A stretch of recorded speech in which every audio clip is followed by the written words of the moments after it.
Selamat pagi, jemaat yang dikasihi dalam Tuhan kita Yesus Kristus. Mari kita mulai ibadah kita pada pagi hari ini. Kita masuk saat teduh sejenak.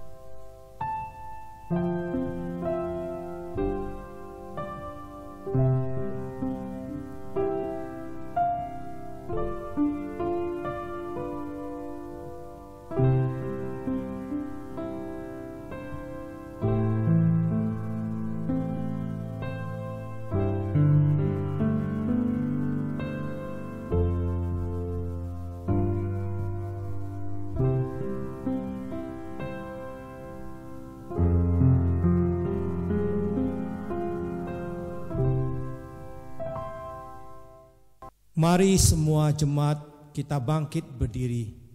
Kita akan memulai ibadah online kita pada pagi hari ini. Ibadah online ini dimulai dengan satu pengakuan bahwa pertolongan kita dalam nama Tuhan yang menjadikan langit dan bumi dan beserta dengan segala isinya. Berkat dan anugerahnya kiranya berkenan turun ke atas diri kita masing-masing. Amin. Saat teduh selesai, mari kita mengangkat pujian dari KPK nomor 60, Suci, Suci, Suci.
Jemaat yang dikasihi Tuhan, bersama dengan gereja-gereja dari segala abad dan di semua tempat, marilah kita bersama-sama mengikat pengakuan iman kita, pengakuan iman rasuli.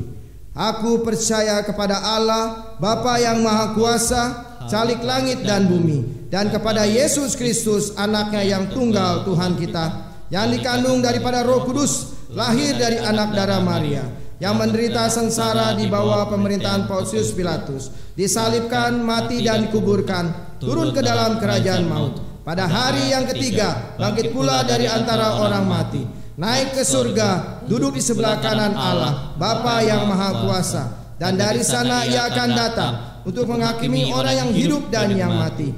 Aku percaya kepada Roh Kudus, gereja yang kudus dan am, persekutuan orang kudus, pengampunan dosa, kebangkitan tubuh, dan hidup yang kekal. Amin. Jemaat silakan duduk. Mari kita siapkan hati kita untuk mendengarkan firman Tuhan. Firman Tuhan pada pagi hari ini akan dibawakan oleh penginjil Yuru. Temanya adalah pada hari ini adalah Allah mengasihi dan memberkati kita. Mari kita siapkan hati kita untuk menaikkan pujian. Dalam Yesus, kekuatan di hidupku, ku dapat dalam Yesus. Kekuatan di hidupku, ku dapat dalam Yesus. Dia tak pernah tinggalkanku, setia menolong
Shalom Bapak Ibu yang dikasihi oleh Tuhan.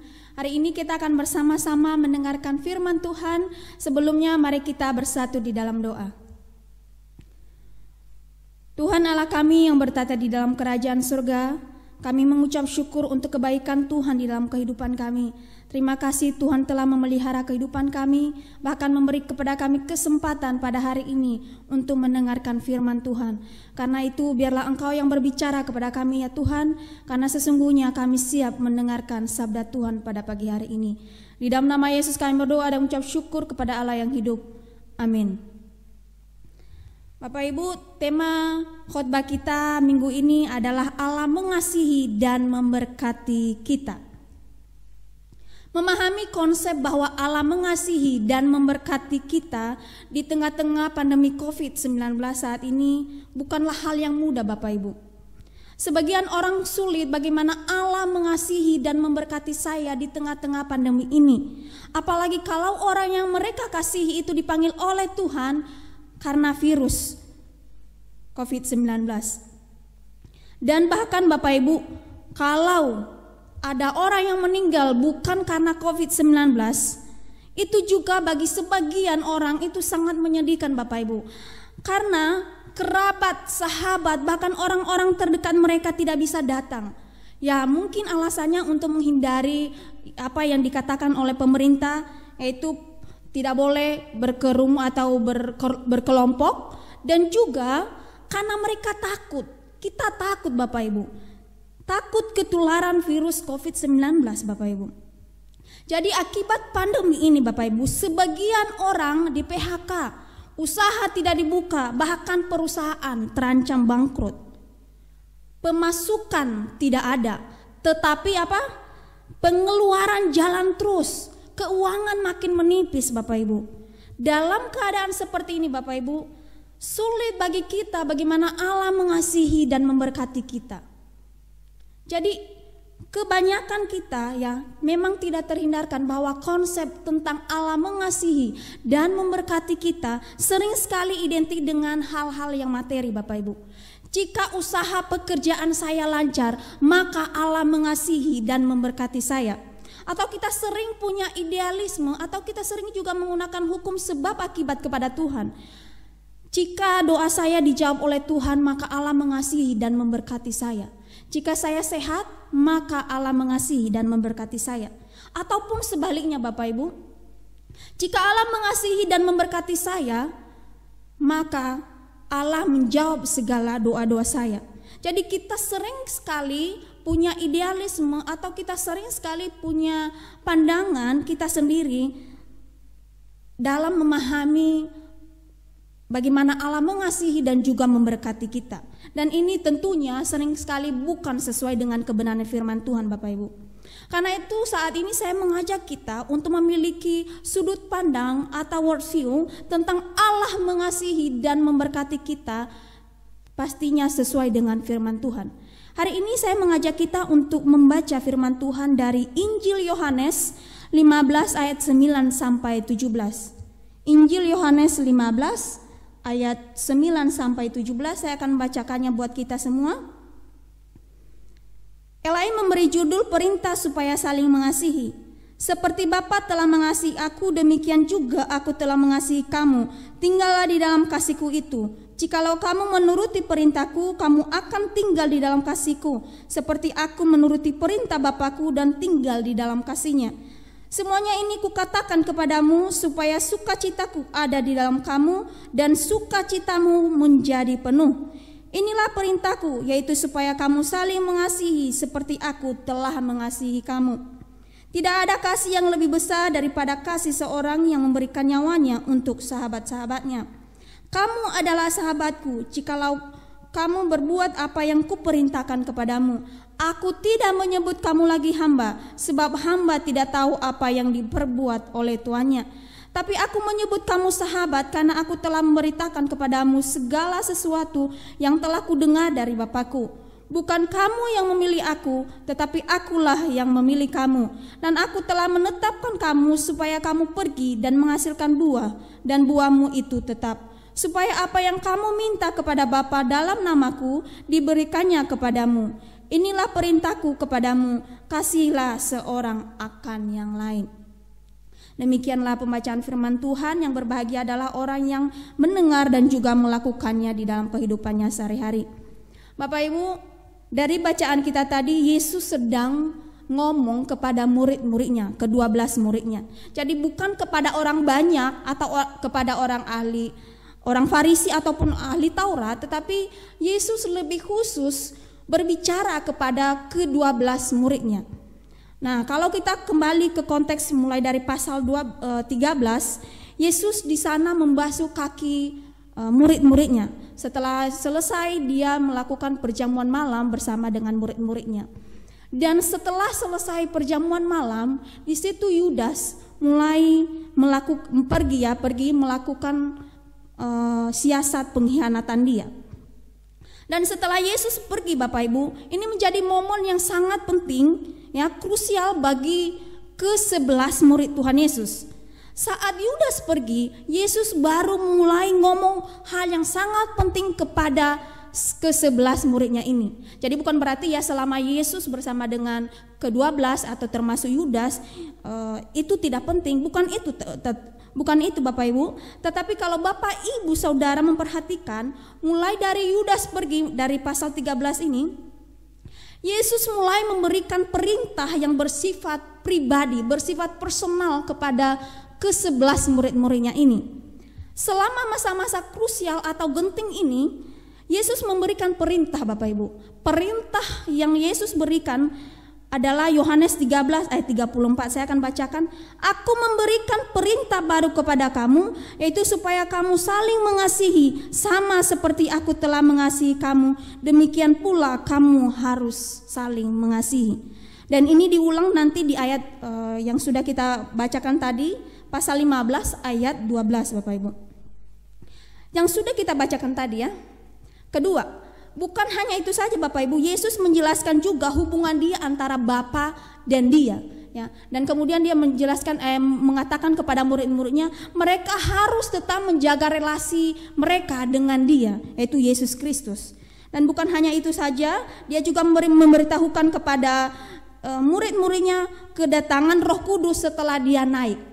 Ya, setelah dia naik. Dan terakhir Bapak Ibu, sebelum Yesus ditangkap, ini penting Bapak Ibu bagi kita semua. Yesus berdoa untuk murid-muridnya dan termasuk kita yang sudah percaya kepada Tuhan.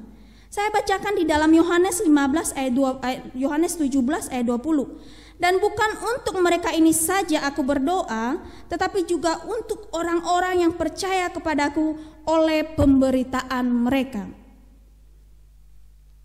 Sekali lagi, dan bukan untuk mereka ini saja aku berdoa, tetapi juga untuk orang-orang yang percaya kepadaku oleh pemberitaan mereka. Wah, luar biasa ya Bapak Ibu. Tuhan Yesus sudah berdoa untuk kita. Bahkan sebelum kita hadir di dunia ini Bapak Ibu, sebelum kita lahir di dunia ini, Tuhan Yesus sudah berdoa bagi kita. Ya. Dia berdoa supaya Tuhan memelihara, Bapa memelihara kita dan kita bersatu. Nah, saya percaya Bapak Ibu, doa Yesus ini berlaku juga bagi kita ya saat ini ketika kita menghadapi pandemi COVID-19. Dia berdoa bagi kita yang masih ada di dunia ini Bapak Ibu. Oke, kita kembali kepada perintah Tuhan Yesus tadi, yaitu aku memberikan perintah baru kepada kamu, yaitu supaya kamu saling mengasihi seperti aku mengasihi kamu, demikian juga kamu harus saling mengasihi. Karena itu nanti ada di pasal 15 ayat 12 Bapak Ibu, yaitu tentang mengasihi. Jadi Yesus berkata kepada murid-muridnya, aku mengasihi kamu ini, aku mengasihi kamu, kamu juga harus saling mengasihi. Bapak Ibu, orang Yahudi, orang Farisi itu mengetahui hukum yang pertama dan terutama. Ya, makanya ketika ahli Taurat mencoba Yesus dan bertanya, apa yang harus aku lakukan untuk memperoleh hidup yang kekal? Kemudian Yesus bilang, apa yang tertulis dalam Alkitab? Ahli Taurat menjawab, kasihlah Tuhan Allahmu dengan segenap hatimu dan dengan segenap jiwamu dan dengan segenap akal budimu. Dan hukum yang sama, terutama yang hukum yang kedua yang sama dengan perintah itu adalah kasihilah sesamamu manusia seperti dirimu sendiri. Tapi kemudian ahli Taurat itu bertanya, siapa sesamaku? Karena mereka punya konsep sesama mereka adalah orang Yahudi saja, ya. Tapi Yesus memberikan perumpamaan tentang orang Samaria yang baik hati di sana. Bapak Ibu bisa baca di dalam Lukas pasal 10. Jadi sesama manusia di sana itu kompleks, ya. Jadi wajib bagi kita untuk saling mengasihi siapapun kita kasihi. Tetapi kali ini Yesus berkata kepada ke-11 muridnya, aku memberikan perintah baru kepada kamu, yaitu supaya kamu saling mengasihi. Ya, sama seperti aku telah mengasihi kamu, demikian pula kamu harus saling mengasihi. Jadi di antara kalian ke-11 ini, kalian harus saling mengasihi. Karena kenapa Bapak Ibu? Yesus tahu betul seperti apa karakter sifat dari murid-muridnya. Yesus kurang lebih 3,5 tahun dia bersama dengan murid-muridnya, dan dia tahu seperti apa murid-muridnya. Yohanes dan Yakobus kita tahu ingin di sebelah kiri dan kanan Yesus, merebut posisi. Nah, Petrus yang kadang-kadang tidak mikir panjang Bapak Ibu, emosional, bahkan bimbang. Dan kita tahu siapa Thomas yang kurang percaya, ya. Jadi ini adalah menjadi masalah di dalam pelayanan Bapak Ibu, ya. Ini menjadi bahaya dan menjadi ancaman di dalam pelayanan. Karena itu Yesus memberi perintah baru kepada murid-muridnya, kepada ke-11 muridnya, supaya kamu saling mengasihi satu dengan yang lain. Dan kasih yang Yesus tekankan di dalam hal ini adalah kasih agape atau cinta agape. Ya, ada 4 jenis kasih yang sudah familiar, mungkin Bapak Ibu sudah dengar, yaitu kasih eros yang menggambarkan cinta akan lawan jenis. Terus ada kasih filia karena relasi persahabatan, ada juga kasih storge karena adanya ikatan keluarga, dan yang terakhir adalah kasih agape, cinta yang tidak mementingkan diri sendiri, cinta tanpa balas, cinta tanpa syarat, unconditional love. Jadi Bapak Ibu, berbicara tentang cinta Bapak Ibu, itu tidak lepas dari yang namanya relasi Bapak Ibu, ya. Jadi ketika kita berbicara tentang cinta atau kasih, maka itu juga berbicara tentang relasi. Cinta tanpa relasi itu kosong, itu tidak ada gunanya. Kita menunjukkan cinta kita kepada seseorang, ya, untuk membuktikan bahwa kita mencintai dia, kita harus menunjukkannya. Ya, tidak mungkin kita mencintai seseorang kita tidak membangun relasi kepada orang tersebut. Mana mungkin kita tahu bahwa kita sungguh-sungguh mencintai dia atau tidak kalau kita tidak membangun relasi dengan orang tersebut. Ataukah ada orang yang mengatakan aku mencintaimu tetapi dia tidak membangun relasi terlebih dahulu kepada orang tersebut? Tidak mungkin Bapak Ibu. Dan itulah salah satu bukti bahwa Allah sangat mengasihi dan memberkati kita, yaitu ketika Ia mau datang ke dunia Bapak Ibu, mau menjadi sama dengan manusia. Untuk apa Bapak Ibu? Ia membangun relasi itu dengan manusia. Ia mau membangun relasi dengan manusia. Dan Yesus membangun relasi ini dengan cinta agape. Manusia selalu ingin bukti, ya. Bapak Ibu ingin selalu bukti. Saya juga termasuk orang yang ingin selalu bukti. Dan salah satu bukti terbesar yang Allah berikan kepada manusia bahwa Allah sangat mengasihi dan memberkati manusia adalah menjadi manusia. Untuk apa Bapak Ibu? Untuk membangun kembali relasi Allah dengan manusia. Untuk memperbaiki kembali relasi yang sudah rusak antara Allah dengan manusia, antara manusia dengan sesamanya, antara manusia dengan dirinya sendiri. Karena seringkali kita harus dealing dengan diri kita. Kalau enggak, seringkali orang enggak bisa dealing dengan diri sendiri. Apa akibatnya? Stres, depresi, bahkan ada yang bisa membunuh diri Bapak Ibu.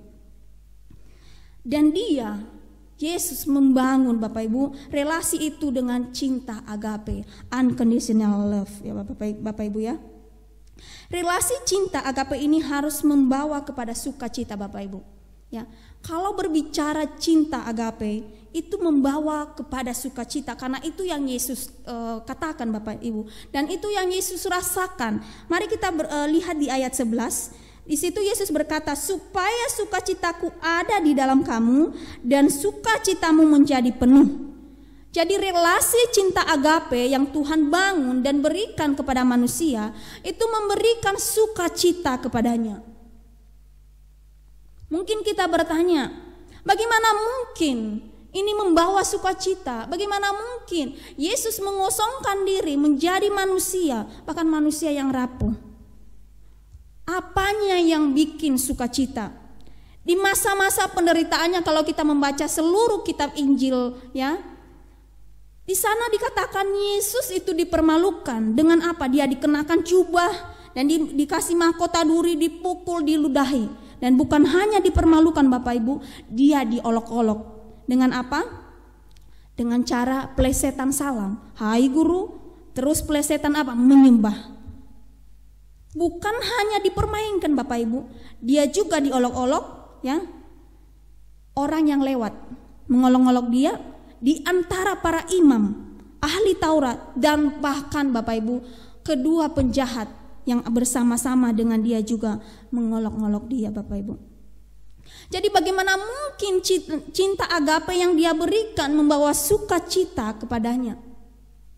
Bukankah harusnya duka cita yang harus terjadi Bapak Ibu? Dan sekarang murid-muridnya, termasuk kita yang membaca firman Tuhan, termasuk kita yang mengaku bahwa kita adalah pengikut Kristus, murid Tuhan Yesus, disuruh untuk memiliki cinta agape yang membawa sukacita. Dan Bapak Ibu Saudara tahu, Paulus di dalam penjara dia menulis surat kepada jemaat Filipi, ya, untuk tetap bersukacita, ya, tetap bersukacita padahal dia di mana? Di dalam penjara. Meskipun dia di dalam penjara Bapak Ibu. Apanya yang membuat Paulus bersukacita di tengah-tengah penderitaan yang sebentar lagi dia akan mati? Mungkin kita bertanya saat ini, bagaimana mungkin Tuhan dalam keadaan seperti ini saya bersukacita di dalam menghadapi pandemi COVID-19 ini yang tidak tahu sampai kapan. Pandemi ini justru mengancam kehidupan, setiap aspek kehidupan. Nggak tahu sampai kapan. Dan di tengah-tengah penderitaan ini Tuhan menyuruh saya untuk bersukacita. Bagaimana mungkin Tuhan? Mungkin ada orang di luar sana, atau mungkin ada yang berpikir, jangan-jangan ada gangguan jiwa, ada gangguan kepribadian. Bapak Ibu Saudara memahami konsep Allah mengasihi dan memberkati kita di tengah-tengah pandemi COVID ini memang tidak mudah Bapak Ibu. Tapi Tuhan Yesus tidak ingin kita hidup di dalam iman yang membingungkan, ya. Dia tidak ingin kita hidup di dalam iman yang membingungkan Bapak Ibu. Saya menemukan jawabannya Bapak Ibu, ya. Kita baca ya di dalam Yohanes 16 ayat 21. Yesus bilang begini Bapak Ibu. Seorang perempuan berduka cita pada saat ia melahirkan. Tetapi sesudah ia melahirkan anaknya, ia tidak ingat lagi akan penderitaannya, karena kegembiraan bahwa seorang manusia telah dilahirkan di dunia. Bapak Ibu, saya sih belum menikah ya, saya belum melahirkan, karena belum menikah ya. Jadi tidak tahu rasanya seperti apa. Tapi kebanyakan ibu yang normal sangat bersuka cita Bapak Ibu ketika ia melahirkan seorang anak, meskipun dia mengalami kesakitan. Jadi Bapak Ibu, Yesus berkata begini Bapak Ibu, relasi cinta agape justru apa? Memberikan kehidupan baru. Relasi cinta agape memang membutuhkan pengorbanan, tetapi ingat, ada kehidupan baru di sana Bapak Ibu. Wah, luar biasa. Jadi di dalam keadaan di mana mungkin sulit bagi kita menemukan kasih dan berkat Tuhan di tengah-tengah pandemi COVID-19 ini yang membawa sukacita kepada kita, tapi ingatlah, ada kehidupan baru di balik semua yang terjadi ini. Pertanyaannya adalah, apakah kita sudah membangun relasi yang baik kepada siapa? Kepada Tuhan kita, kepada sesama kita, kepada keluarga kita, kepada pasangan kita, kepada anak kita. Mungkin relasi selama ini kurang baik. Mungkin relasi antara suami istri, anak tidak baik. Mungkin ini waktunya Bapak Ibu untuk memperbaikinya. Bersama keluarga menghadapi dampak pandemi ini, di mana mungkin ekonomi turun Bapak Ibu. Kalau selama ini tidak ada waktu, mungkin kontak teman, kita terlalu sibuk dengan pelayan, terlalu sibuk dengan pekerjaan. Mungkin ini waktunya kita berdoa untuk sahabat kita, teman-teman kita, keluarga kita Bapak Ibu.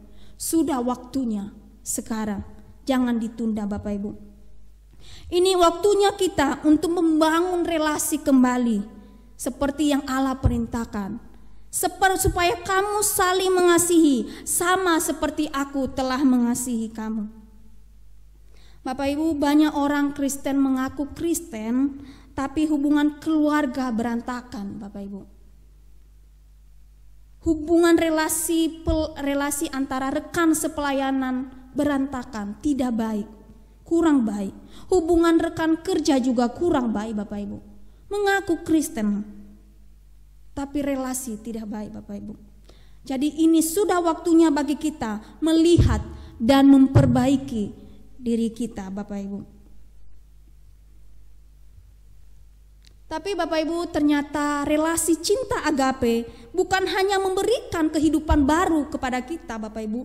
Ternyata relasi cinta agape juga mengalami pergerakan yang membawa perubahan. Perubahan dalam hal apa? Kita akan lihat teks dalam Yohanes 15 ayat 15, yaitu perubahan hal status Bapak Ibu. Ketika Yesus membangun relasi cinta agape kepada murid-muridnya Bapak Ibu, maka ada perubahan status. Aku tidak menyebut kamu lagi hamba, ayat 15 ya. Hamba di sini lebih tepat diartikan sebagai budak. Sebab budak tidak tahu apa yang diperbuat oleh tuannya. Tetapi aku menyebut kamu sahabat, karena aku telah memberitahukan kepada kamu. Jadi dari status hamba atau budak lebih tepatnya, doulos menjadi philos, menjadi sahabat. Dan sahabat yang ditekankan di sini adalah sahabat yang dikasihi. Wah, luar biasa. Dulu statusnya masih teman, sekarang jadi pacar. Dulu statusnya masih pacaran, sekarang mau menikah. Jadi relasi yang dibangun selama ini membawa kepada cinta agape Bapak Ibu. Makanya di dalam pernikahan ada sumpah janji nikah, ya, kaya atau miskin, susah atau senang, sehat atau sakit. Jadi pasangan ini Bapak Ibu sedang masuk di dalam relasi cinta agape, unconditional love. Jadi ini adalah kasih dan berkat Allah yang luar biasa yang Tuhan berikan kepada kita. Bagi orang-orang yang sudah percaya kepada Tuhan, bahwa relasi cinta agape yang Allah bangun kembali mengubah status kita, yaitu dari budak menjadi sahabat Kristus, sahabat yang dikasihinya Bapak Ibu. Dan sebagai sahabat, kita sudah diberitahukan semuanya. Lewat apa? Lewat firman-Nya. Kita bisa baca firman Tuhan sepuasnya Bapak Ibu. Tidak ada alasan bagi kita untuk tidak tahu apa yang Tuhan mau, apa yang Tuhan perintahkan. Tidak ada alasan bagi kita. Tanpa harus disuruh-suruh, tanpa harus diperintahkan, kita sudah tahu. Kita sudah tahu apa isi hati Tuhan. Kita tinggal apakah kita mau jalankan atau tidak. Kita bukan budak lagi Bapak Ibu, tapi sahabat yang dikasihinya. Budak itu tidak tahu apa yang harus dikerjakannya Bapak Ibu. Dia baru bergerak ketika diperintahkan. Dan mungkin kita tidak mau seperti itu kan? Disuruh baru bergerak. Kita tidak mungkin menyakiti sahabat kita. Kita tidak mungkin menyakiti perasaan hati Tuhan kita. Dan di tengah-tengah kerapuhan manusia ini Bapak Ibu, ketika Yesus mengatakan hal itu, Yesus juga mengingatkan ya kepada setiap murid-muridnya termasuk kita. Ingat, bukan kamu yang memilih aku, tetapi akulah yang memilih kamu. Tujuannya apa sih? Jangan-jangan Tuhan sudah memberikan sekarang kasih dan anugerahnya, sepertinya Tuhan itu hitung-hitungan. Bukan Bapak Ibu Saudara ya. Tuhan ingin kita sadar bahwa atas inisiatif Dialah Dia mengasihi kita. Ya, Dia mengasihi kita atas inisiatif Dia. Dia memilih kita. Bahwa Dia memilih kita itu tanpa syarat, tanpa melihat rupa, tanpa melihat keadaan kita sekarang ini, Bapak Ibu. Dan kembali ke awal, Bapak Ibu, untuk mengingatkan kita dipilih karena apa? Cinta agape, cinta tanpa syarat, Bapak Ibu. Luar biasa. Ini adalah hak istimewa yang Tuhan berikan kepada kita, Bapak Ibu. Dia memilih kita karena cinta agape, cinta tanpa syarat, Bapak Ibu. Apapun keadaan kita, Dia memilih kita. Dan Bapak Ibu, ternyata ketika kita sudah mengalami kasih dan berkat Tuhan di dalam kehidupan kita, di mana kita sudah mendapatkan kehidupan baru dan juga status baru, Bapak Ibu, maka apa yang sudah kita terima itu, ternyata Yesus berkata bahwa kita harus share, kita harus bagikan kepada orang lain. Kita membagikan ini adalah buah dari hasil yang kita dapatkan. Ketika kita mengalami kasih dan berkat Tuhan, selalu ada penekanan daripada Tuhan untuk berbuah, ya, menghasilkan buah. Allah tidak memberikan kasih-Nya, Bapak Ibu, dan berkat-Nya itu kepada kita agar kita menyimpannya bagi kita sendiri, tidak. Atau kita menikmatinya sendiri, enggak, Bapak Ibu. Tapi untuk berbagi, share kepada orang lain. Dalam buku yang berjudul Ditetapkan untuk Menghasilkan Buah yang ditulis oleh Michael Desmore berkata bahwa Allah tidak hanya memilih kita ya, dan menguduskan kita untuk menghasilkan, ya, bukan hanya Tuhan memilih kita, tetapi Allah ingin kita, ya, kita itu menghasilkan buah, dan buah ini menjadi tetap, yaitu tinggal di dalam Kristus. Dengan tinggal di dalam Kristus, buah yang baru ini terus maju dan menghasilkan buah juga, ya, dan tinggal di dalam Kristus. Jadi harus menghasilkan buah, dan buah tersebut tinggal di dalam Kristus. Di dalam perenungan saya secara pribadi, Bapak Ibu, kalau Allah mengasihi dan memberkati kita, dan hanya untuk kita simpan sendiri, Bapak Ibu, itu sebenarnya Tuhan sedang mengajarin kita untuk egois, Bapak Ibu. Saya sedang mengajari kita untuk egois aja. Orang Kristen harus egois, begitu. Tapi manusia itu sebenarnya nggak perlu diajarin untuk egois, Bapak Ibu, ya. Tidak perlu diajarin untuk mementingkan diri sendiri. Ketika manusia jatuh di dalam dosa, sudah otomatis manusia itu udah egois, mementingkan diri sendiri. Mari kita lihat contoh, misalnya anak-anak kecil. Orang tuanya menyuruh supaya dia membagikan makanannya untuk kakaknya atau temannya, atau misalnya permainannya dipinjam, boleh nggak dipinjam oleh temannya. Dia nggak mau kasih, Bapak Ibu. Kadang-kadang orang tuanya bingung, kenapa sih pelit sekali anak ini, egois. Karena memang dari dulu ketika manusia jatuh di dalam dosa, manusia itu egois, mementingkan diri sendiri. Jadi mana mungkin Tuhan mengajari kita untuk egois, kita simpan untuk diri kita sendiri, enggak. Yesus memberikan perintah supaya kita menghasilkan buah dengan share, berbagi kepada orang lain. Bapak Ibu, untuk memahami hal ini, saya di sini membawa gelas, ya, gelas kosong, dan juga ada air minum. Ya, di sini ada air minum.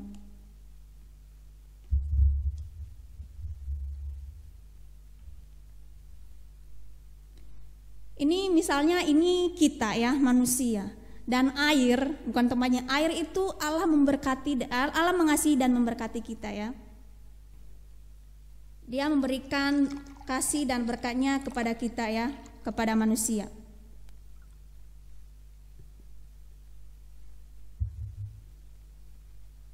Kita sudah mengalami kasih dan berkat Tuhan, ya, di dalam kehidupan kita. Ya, ini air. Ya, saya simbolkan air. Air adalah kasih dan juga berkat Tuhan dalam kehidupan kita. Kita sudah merasakan. Ya, kita sudah merasakan. Ketika kita sudah merasakan, kita itu harus share kepada orang lain. Supaya apa, Bapak Ibu?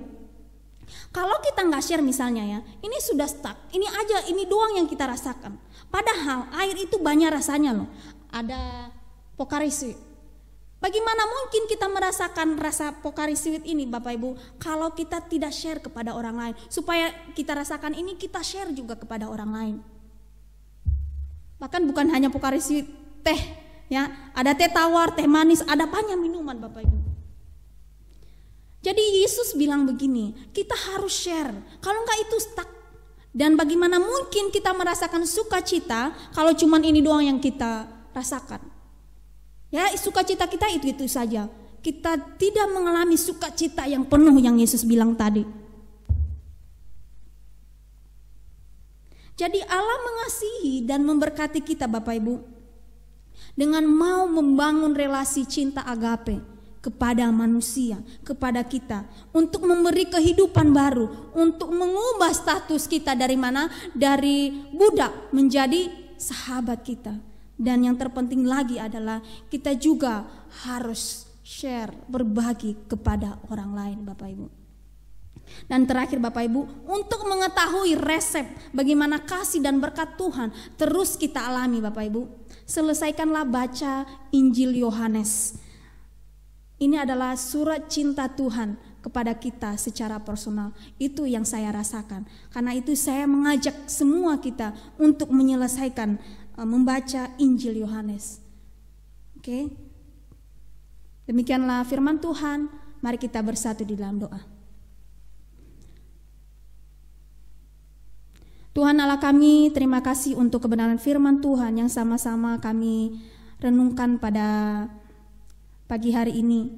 Tuhan, terima kasih karena Engkau begitu mengasihi kami. Engkau memberkati kami ya Tuhan, dengan mau membangun relasi cinta agape buat kami semua, memberi kehidupan baru kepada kami, mengubah status kami.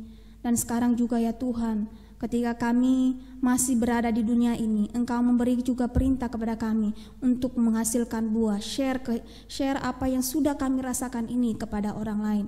Karena itu biarlah Engkau yang terus menggerakkan hati pikiran kami Tuhan, untuk melakukan apa yang Engkau perintahkan kepada kami semuanya. Kiranya Engkau yang berkati setiap jemaat Tuhan yang mendengarkan firman-Mu hari ini. Berkatilah kehidupan mereka, lindungilah mereka dari segala mara bahaya, bahkan di tengah-tengah pergumulan hidup yang saat ini menghadapi pandemi COVID-19. Mungkin ada banyak jemaat yang sedang bergumul di dalam perekonomian, masalah di dalam kesehatan, bahkan di dalam relasi, di dalam keluarga. Kiranya Tuhan tolong memberkati mereka, supaya mereka melihat bagaimana Allah mengasihi dan memberkati mereka.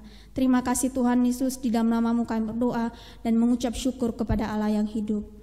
Amin. Mari jemaat kita bangkit berdiri. Kita akan mendoakan syafaat.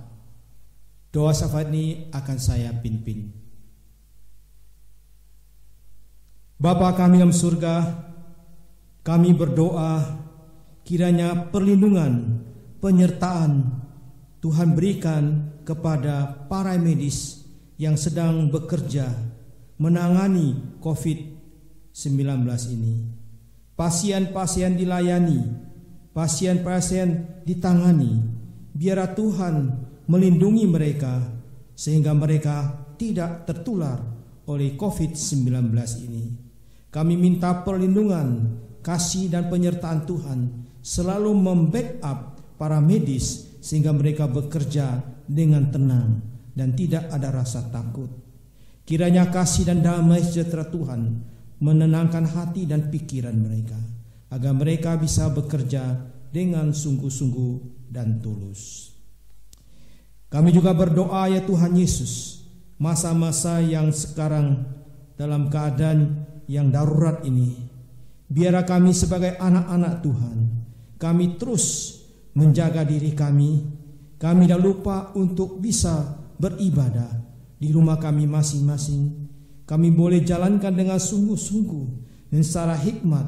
Kami tidak melupakan Tuhan, meskipun ada badai yang begitu berat yang kami hadapi, ada wabah yang begitu serius, tetapi ibadah kami kepada Tuhan biar tidak kami boleh berhenti, tapi kami sungguh-sungguh mandiri untuk menjalankan ibadah di rumah kami masing-masing. Kami juga berdoa agar jemaat, ya Tuhan, yang akan kehilangan pekerjaan, biar Tuhan menolong mereka, supaya mereka mendapatkan bantuan dari pemerintah untuk kebutuhan hidup mereka, Tuhan. Sungguh Tuhan, kami melihat pada banyak orang yang mungkin akan di-PHK-kan. Tuhan menolong supaya mereka bisa mendapatkan pekerjaan yang baru, ataupun mereka boleh menciptakan pekerjaan yang baru, sehingga Tuhan, meskipun ada hal-hal penyakit yang COVID yang merajalela, tapi biar mereka tetap punya pekerjaan. Tuhanlah yang menolong, membantu mereka. Inilah doa kami Bapa yang kami panjatkan dalam nama Tuhan kami Yesus Kristus. Amin. Mari kita mengakhiri kebaktian kita pada pagi hari ini. Kami undang jemaat bangkit berdiri, kita naikkan pujian doksologi.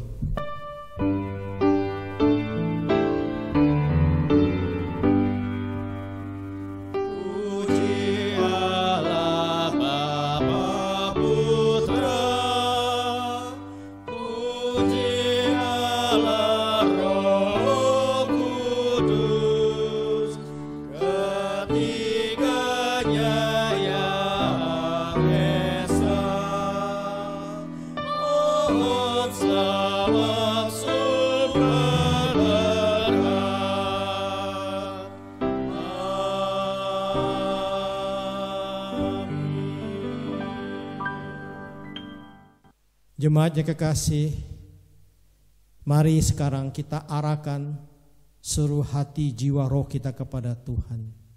Dia sumber berkat, akan memberkati kita sekalian. Kiranya cinta kasih daripada Allah Bapa yang tidak berkesudahan selalu ada di atasmu, dan damai sejahtera dari Tuhan kita Yesus Kristus kiranya terus menerus memenuhi hati dan pikiranmu. Pertolongan, penghiburan, gerakan Roh Kudus senantiasa diam menyertai kehidupanmu, mulai hari ini hingga sampai selama-lamanya.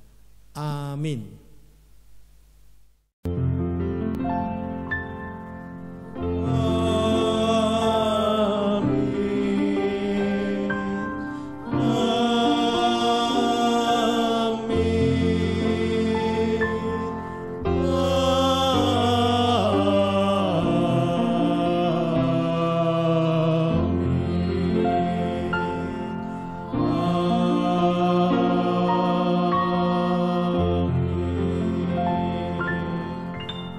Silakan duduk. Kebaktian selesai. Saat teduh selamat hari Minggu. Kami serahkan pengumuman Pendeta Nathan untuk membawakannya.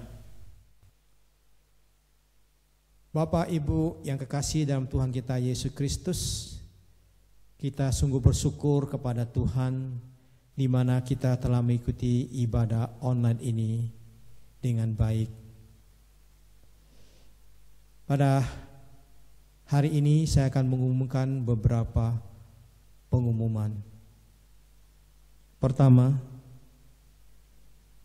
kami menghimbau kiranya Bapak, Ibu, Saudara yang saya kasihi, biar kita perbanyakkan doa kita dan membaca Alkitab di rumah kita masing-masing dalam kondisi darurat ini. Dan biar kita boleh melakukan segala aktivitas kita di rumah saja. Kedua, mari kita bersama menjaga kesehatan tubuh kita masing-masing dengan cara hidup bersih, makan makanan yang bergizi, serta istirahat yang cukup.